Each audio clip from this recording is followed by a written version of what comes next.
Well, hello again everyone and welcome back to the garage. It was great to get the engine in yesterday, but we've still got lots of little parts to clean up and finish off and assemble back onto the bike. And got these rear mudguard supports in primer filler at the moment. So the next job I think is to rub them down with some 600 and give them another coat of etch primer and then the black.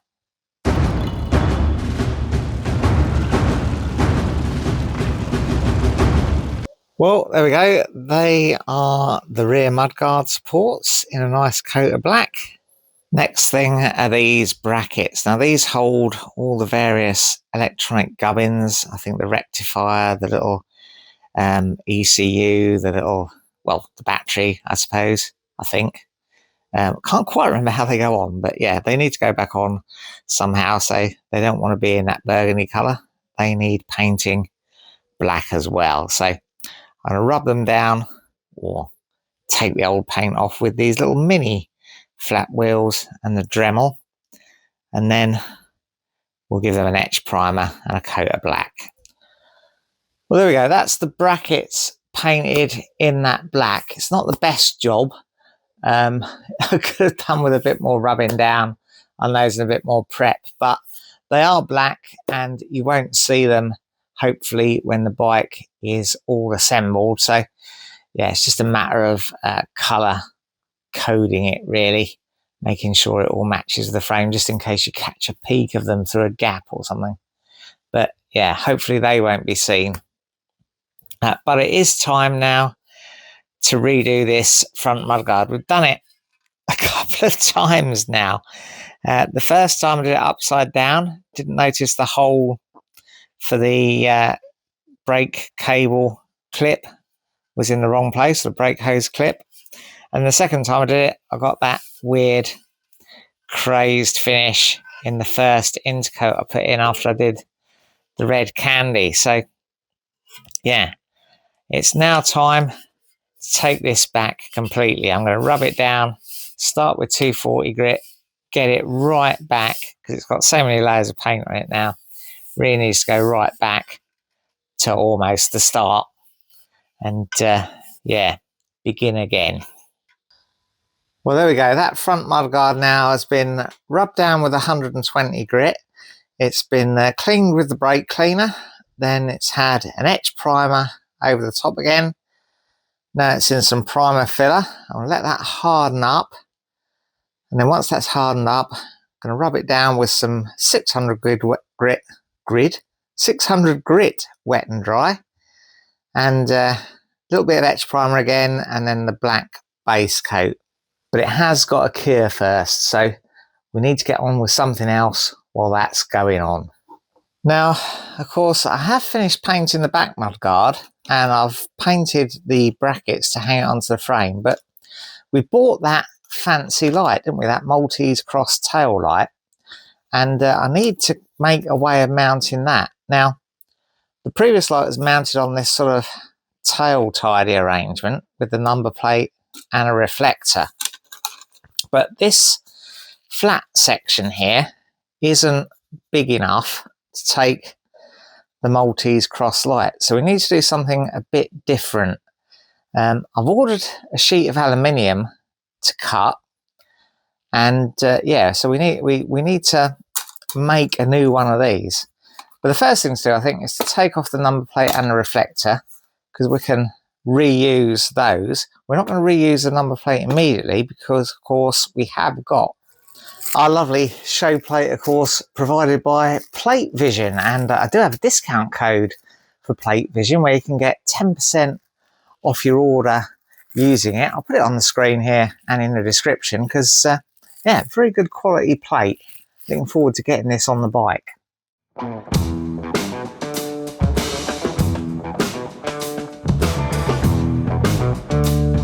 Right, so you'll see what I mean when I put the new light on there. It sort of it crosses over the bendy bit, so it needs to be straight down to there really. And yeah, I've got this new bit of aluminium. I think the first thing to do is to transfer that curve onto the new bit of aluminium. So to do that in the most easy way, I need to just get these fasteners off. This is conveniently marked up with what is the back of it. So I'm going to leave that sticker on. It's a nice brushed finish. And yeah, transfer that onto the back and then cut that out.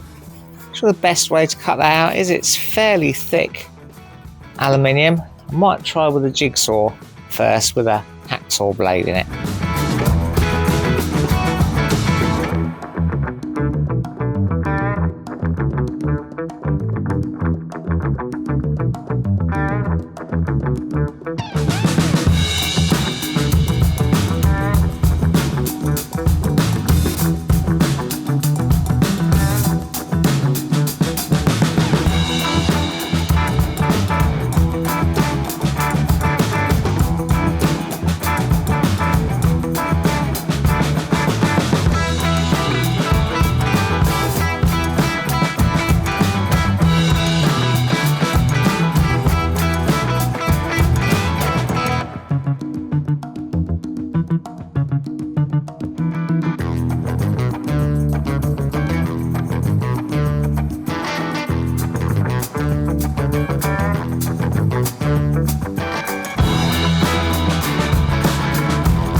I settled on the slitting disc being the easiest way to cut that out. It's a little bit rough and ready though, so I'm going to tidy it up with a flat disc.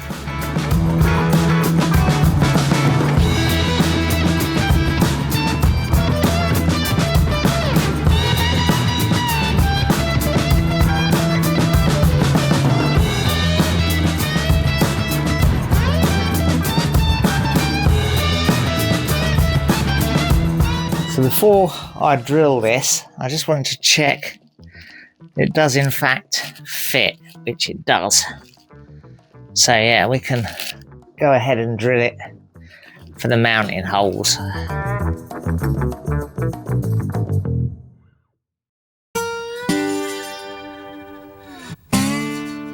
I'm going to use my big tank cutter to cut out a hole substantially bigger than the one in the old tail tidy, because the headlight's going to have to go slightly further down, so I might need a bit of extra space.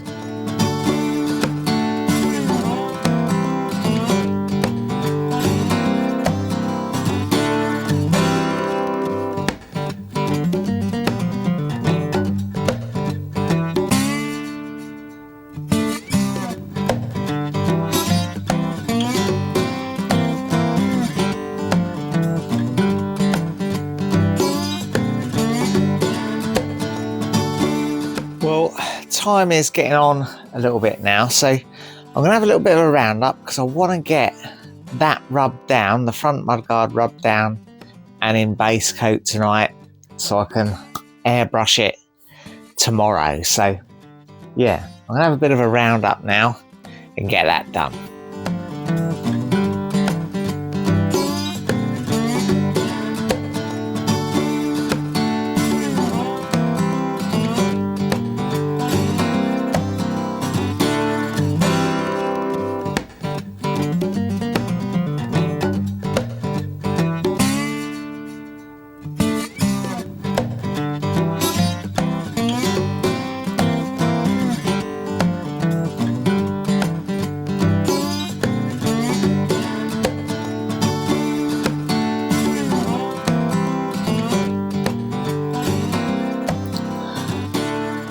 Well, it's the next day and I've come back out to the garage to crack on with this a little bit more.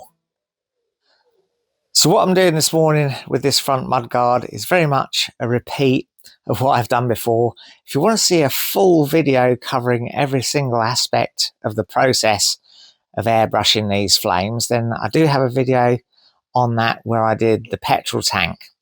I think this morning I've got a few things going on. We'll just show you a little bit after each stage.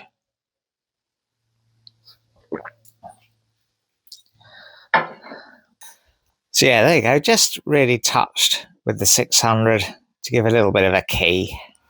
Right, let's begin as usual with a white base for the candy red. There we go, there is the first stage of the white going on. Little tiny bit of shield work, but not much. And I've definitely done it the right side this time. There's the brake hose clip hole. Right, onto the candy red. Well, that's the candy red over the top of my white base. And if you've been watching this and following, then you'll know the next stage is the intercoat clear, and that's what tripped us up last time. Now I'm taking no chances. Got my intercoat warming in a bucket of warm water. I'm just going to do a really light coat. We do need something though, otherwise that candy will bleed through into the next layer. Well, there we go. There's a bit of intercoat over it. You can see it's quite uneven, quite sort of orange peely, but I think the final clear could take care of that. Could let it dry and flat it down, but that's going to be very time consuming. We do need to crack on as always. So let's add the next layer of white. Now, of course, we do keep talking about having to crack on. It is now, at the time of filming this, mid-July. Got to get this bike finished by the first weekend in September. We were talking earlier, I'm looking forward actually to having this bike completed and done, and then perhaps we can move on to a project where we really do make as best a job as we can of it. This is very much a budget build with time and money very much in limited supply. Anyway, let's crack on. And there we go, there's the white base for our candy orange. So next thing will be, of course, the candy orange. Well, there you go, there is the orange over the top of that white. Of course, from where you're sitting, this is going pretty quickly, but it is a fairly slow process. Each of these steps quite time consuming. But yeah, don't forget, if you want to see the full process, watch the tank video. Otherwise, we're just going to whack through this. Next stage, of course, is the intercoat clear again. Well, there you go. There's a bit of intercoat clear on there. Probably just about right, actually, on the last knockings of that can. I have got some more on order, but it's not here yet. But I think that'll do us, because we won't need any more intercoat on there. Well, there you go. There's the white base for the yellow on. I'm going to add the yellow candy now, but I'm going to try something a little bit different. I think the white comes out a little bit too harsh for the rest of the fire. The fire's quite dark. It's quite a dark fire, if that makes any sense. So I'm going to follow the line of the flames down with the candy and just tail it off towards the end. So we hopefully end up with a little bit of white tailing into yellow rather than a harsh white at the start. Does that make any sense? Let's see how it turns out. Well, there we go. There is the yellow candy on. You can see what I mean by tailing it off into the white, hopefully, instead of just doing it all yellow. It does sort of look a bit better, I think. But anyway, proof will be once the clear goes on. But anyway, that airbrush paint needs to properly cure before I put a clear on. That either needs to be the last thing I do today, or maybe even another day. So I'm going to put that away. I'm going to put the airbrushing stuff away, and then we'll get on with something else. Well, I reckon a useful next step would be to put the side stand on. Then we can stand the bike up without having to use the lift and move it around as necessary. So yeah, I'm going to crack on with that now. Yet another weird nut size. This is 15mm. Only 15mm ring spanner I've got is in my little stubby set.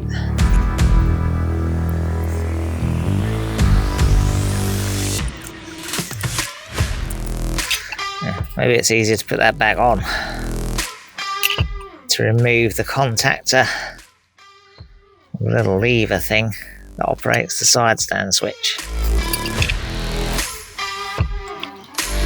Yeah, there you go.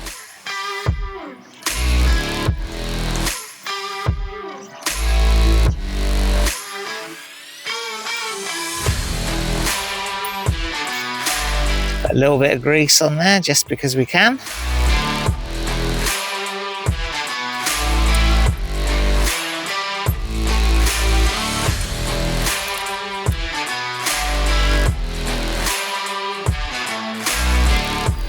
Of course, this isn't 15mm.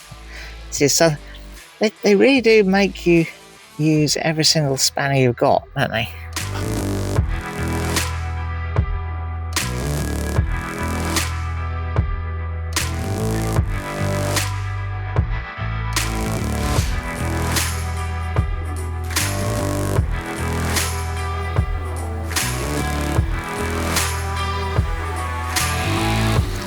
And pop the nut on the bottom.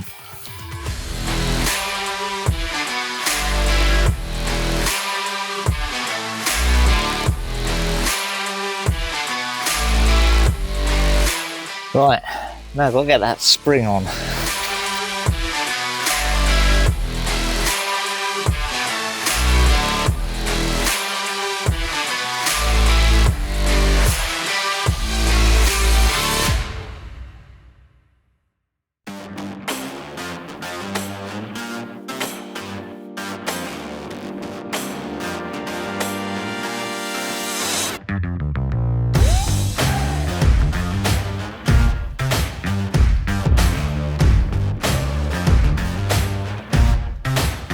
Right, let's give it a shot.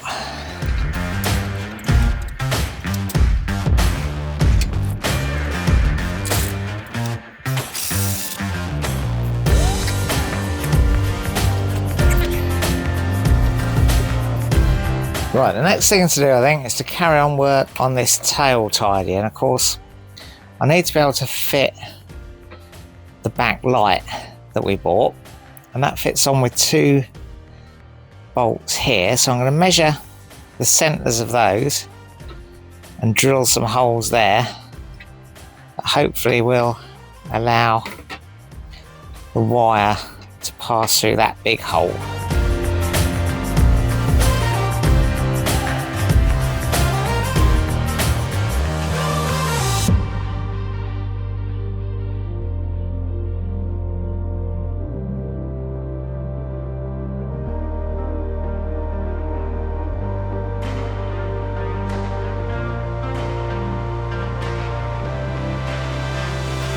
So this light should now mount on here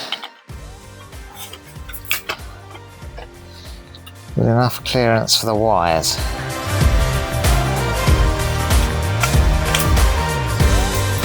Oh, it's a bit fiddly. Why is it so fiddly? Oh, it's fiddly because that's not going through there. It needs to be a bit bigger. There we go, that's better, that should work.